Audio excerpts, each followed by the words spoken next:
Yes guys, तो सबको समझ में आया। तो आओ आगे पढ़ेंगे अभी नेक्स्ट सेक्शन। ये अपन ने पढ़ा था 115 बी ए। कौन सा पढ़ा था अपन ने? 115 बी ए, बरोबर। अच्छा, इसमें जो डिडक्शंस नहीं मिले थे ना, अब आगे के सेक्शंस में मैंने क्या किया है कि इसी के बेसिस पे डिडक्शंस को, अगर आपने ये याद किया रहेगा ना, तो आगे के सेक्शन में फटाफट समझेगा। मैंने वही डिडक्शंस में कम ज्यादा किया है, मतलब जो एप्लीकेबल नहीं है उसको कट कर दिया है, जो एप्लीकेबल है उसको रखा है, जो चेंज है उसको थोड़ा इटैलिक्स में रखा है वो डिडक्शन वाले पार्ट में। तो आ जाओ नेक्स्ट सेक्शन में आते हैं हम लोग।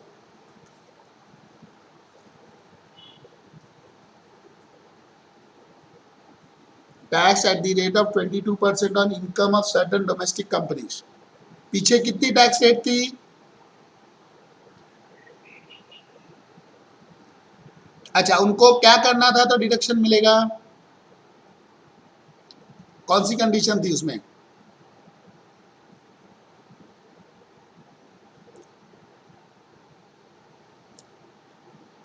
नहीं, मतलब it should be engaged in manufacturing या कुछ भी चलेगा? प्रोड्यूसिंग वाली होनी चाहिए, बरोबर। प्रोडक्शन वाली कंपनी होनी चाहिए, दूसरी नहीं होनी चाहिए, बरोबर ना। और वो कौन से असेसमेंट ईयर से आया था? Very very good. अच्छा, आते हैं इधर। Section 115 BAA has been inserted with effect from assessment year 2021. Following conditions should be satisfied. SSC is any domestic company. Any domestic company मतलब ये जो लिखा है ब्रैकेट में ध्यान से देखो। It can be public, private, listed, unlisted, newly incorporated, existing. Shareholder of company can be resident, non-resident. It can be controlled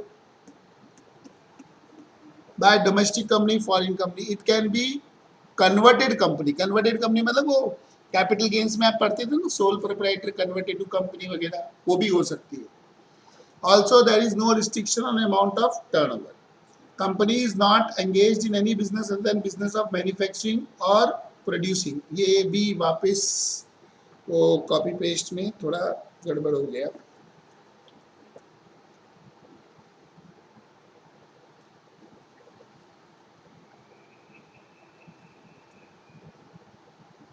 ये वाला पॉइंट कट करना पड़ेगा।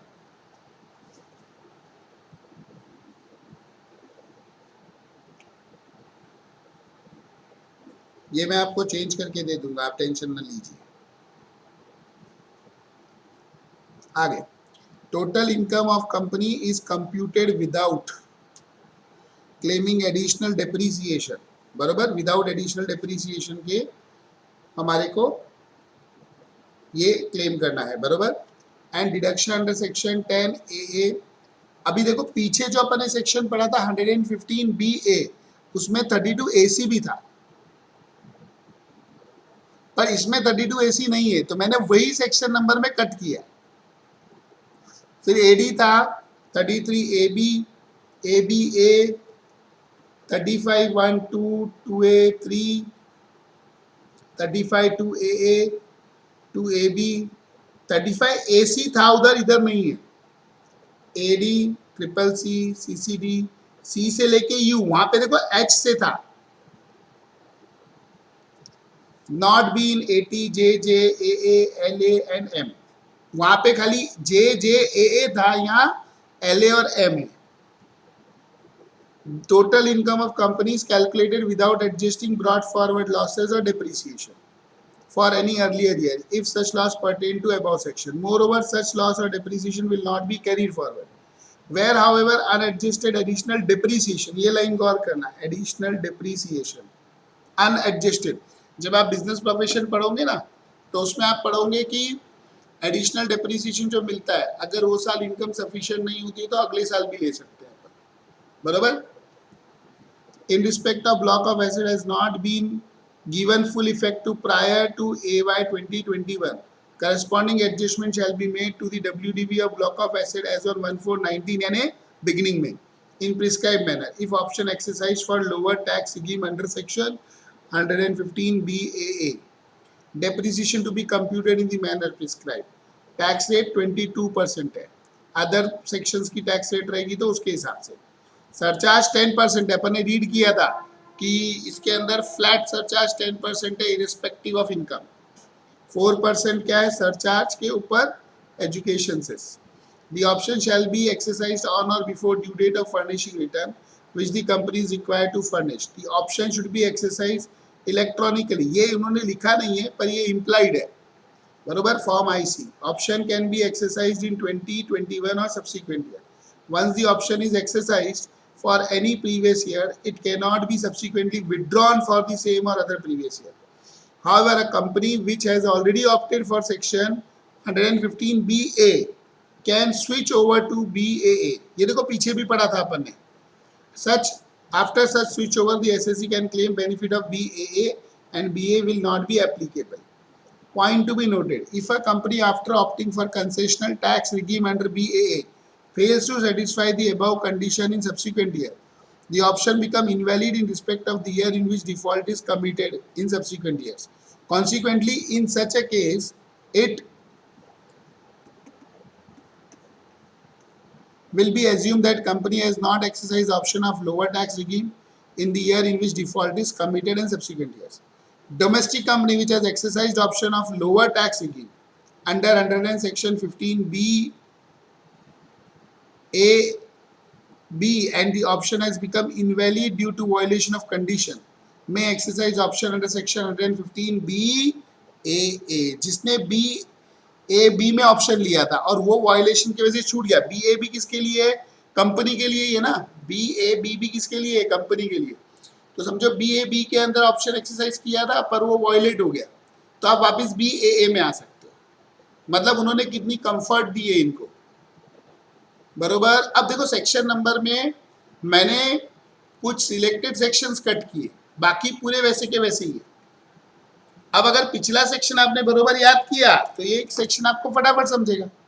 मेन तो जो बेनिफिट नहीं मिलता है वो पता होना चाहिए हमको। 1 2 देखो 32 AC नहीं मिलेगा, 35 AC नहीं मिलेगा। तो अगर आपने पिछले वाला बरोबर रीड किया है तो आपको 2 ही सेक्शन तो डिलीट करना है, 32 AC और 35 AC, बरोबर गाइस।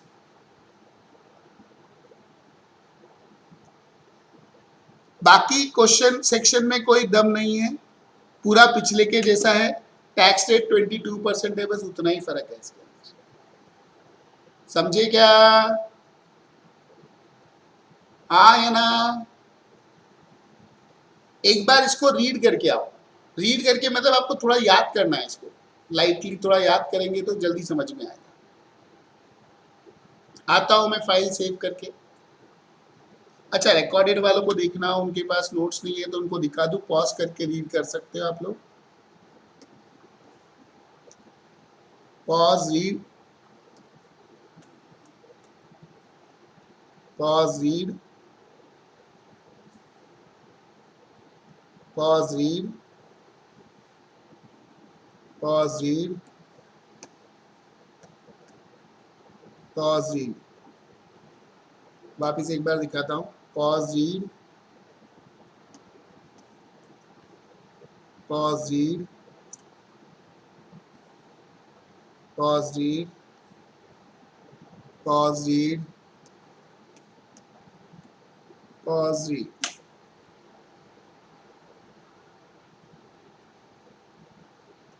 होपफुली आपने रीड किया रहेगा। अब ये बच्चे लोग रीड कर रहे हैं, इनका रीड होएगा।